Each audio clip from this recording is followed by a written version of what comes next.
सुनिए जी, शाम को जल्दी काम से लौट आना। वो क्या है ना, रौनक मेले में जाने की जिद कर रहा है। हाँ हाँ, तुम चिंता मत करो, मैं जल्दी काम से लौट आऊंगा, फिर हम तीनों मिलकर मेले चलेंगे, ठीक है? ऐसा कहकर वो काम पर चला गया। मुकेश दिहाड़ी मजदूरी करके अपना घर परिवार चलाता था। ललिता और उसकी शादी कई साल पहले गांव में हुई थी। फिर काम के सिलसिले में वो अपनी पत्नी ललिता के साथ गांव से शहर आ गया और किराए का कमरा लेकर वहीं रहकर दिहाड़ी मजदूरी करके सबका पेट पालने लगा। कुछ समय बाद ललिता ने एक बेटे को जन्म दिया। अब उनका परिवार पूरा हो गया। वो भले ही कम कमाते थे, लेकिन फिर भी एक साथ हंसी खुशी से रहते थे। आज मेले में जाना था, इसलिए मुकेश काम से जल्दी लौटने का वादा करके गया था।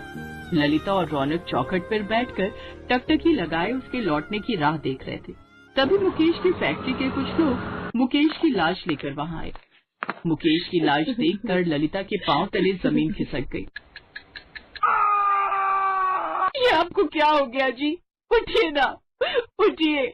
देखिए, फैक्ट्री में काम करते वक्त इनका पैर ऊपर से फिसल गया और नीचे गिरते ही इनकी मौत हो गई। अब ललिता पर सारी जिम्मेदारियां आ गई। वो मेहनत मजदूरी करके अपने बेटे का पालन पोषण करने लगी, लेकिन मुकेश के बिना अब उनकी जिंदगी नीरस बन चुकी थी। मुकेश को गए हुए अब 2 साल बीत चुके थे। फिर एक रोज ललिता को गांव से किसी का फोन आया। बिटिया, तुम्हारे बाबा की तबीयत बहुत खराब है। बस यूँ समझ लो कि वो अपनी अंतिम सांसें गिन रहे हैं। तुम जितनी जल्दी हो सके गांव में आ जाओ।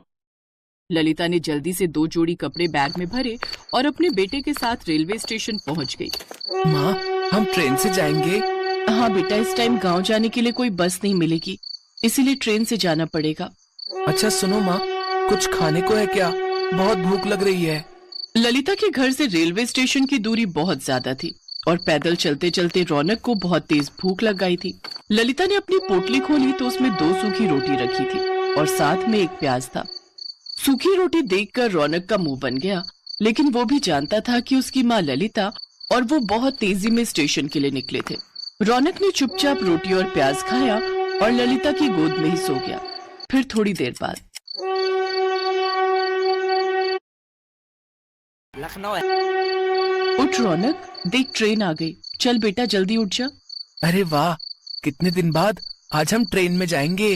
रौनक को ट्रेन में बैठने की खुशी थी, लेकिन ललिता के आंसू थम नहीं रहे थे। उसे तो अपने पिता की चिंता सता रही थी। पूरे सफर के दौरान रौनक बस खिड़की के पास बैठकर बाहर की चीजों को निहारता रहा। वहीं ललिता बस सीट पर पीछे सिर टिकाए बैठी रही और अपने पिता की सलामती की दुआ करती रही। लेकिन ऊपर वाले को तो कुछ और ही मंजूर था। ललिता के पिता की मौत हो चुकी थी। उस दिन ललिता बहुत रोई।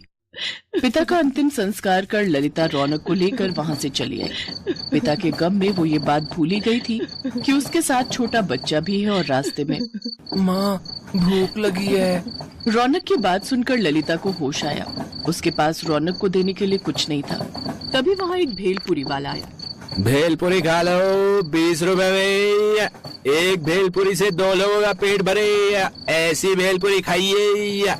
ये सुनकर ललिता ने जल्दी से अपने पल्लू से 20 रुपए निकाले और उससे भेलपुरी ले ली। ये सोचकर कि उन दोनों का पेट भी भर जाएगा और उसके बाकी के पैसे भी बच जाएंगे।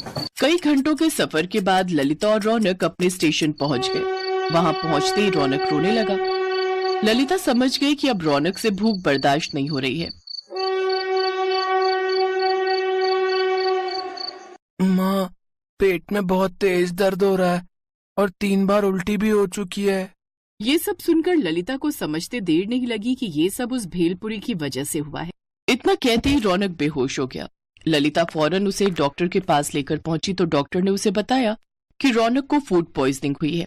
वजह से हुआ है जो उसने रेलवे स्टेशन से खरीदकर रौनक को खिलाई थी। फिर पूरे 1 हफ्ते बाद जब रौनक की तबीयत में कुछ सुधार हुआ तो उसने अपनी माँ से कहा, माँ, वो भेलपुरी तो बहुत ही गंदी थी। न जाने मेरी तरह और कितने ही बच्चे बीमार होंगे उस गंदी भेलपुरी को खाकर। और उससे कहीं ज्यादा अच्छी भेलपुरी तो तुम बना लेती हो माँ। रौनक ने लाख टके की बात कही थी, जिसे सुनकर ललिता सोच में पड़ गई। और फिर थोड़ी देर सोचने के बाद ललिता को उसके जीवन का मकसद मिल गया और नया रोजगार भी। ललिता ने स्टेशन के पास ही अपनी झोपड़ी बनाई और वहीं पर भेलपुरी बनाने का कुछ सामान ले आई और उससे भेलपुरी बनाई और रौनक के साथ रेलवे स्टेशन पर भेलपुरी बेचने लगी। आओ आओ, 10 रुपए में स्वादिष्ट भेलपुरी खाओ, आओ आओ। ललिता की आवाज सुनकर कई लोग उसकी ओर आए और सिर्फ 10 रुपए में भरपेट भेलपुरी लेकर खाने लगे। उसकी 10 रुपए में करारी करारी चटपटी भेलपुरी खाकर सबको मजा आ गया। आराम से खाओ और जितना जी चाहे उतना खाओ। इसे खाकर तुम्हारी तबीयत खराब नहीं होगी, क्योंकि मेरी माँ ने बनाई है, उन गंदे अंकल ने नहीं। ये बात सुनकर वहाँ खड़े सभी लोग हंसने लगे और सामने खड़ा वो बासी भेलपुरी वाला चुपचाप हमेशा हमेशा के लिए वहाँ से चला